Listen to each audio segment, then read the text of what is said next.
ዶክተር አዶልፍ ኬለን በፀጉር ላይ ጥናት የሚያደርጉና ሄልዚ 24 ላይ ትንታኔያቸውን የሚያቀርቡ ባለሙያ ናቸው። በሴቶችና በወንዶች ፀጉር ላይ እንዳሉት ከሆነ የሴቶቹ የፀጉር መነሻ ወይንም ፓተርን የሚሉት ከመሐከል የራስ ቅላቸው ላይ ስለሆነ የሚጀምረው እድገቱና ሳይነቃቀል የመጠበቅ እድሉ ሰፊ ነው።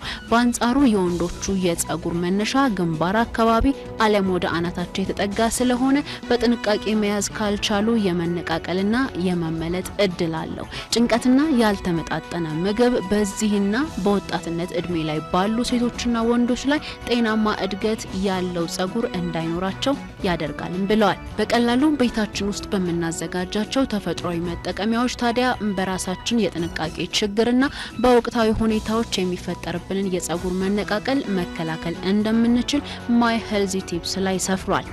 እርጎና እንቁላል ደግሞ ቀዳሚ ነው። እንደ ፀጉራችን ብዛትና ማነስ ከግምት ውስጥ አስገብተን በማንኪያ በመለካት እርጎውን ከሁለት እንቁላል ጋር በማቀላቀል ፀጉርን በመቀባት ከግማሽ ሰዓት በኋላ መታጠብ ነው።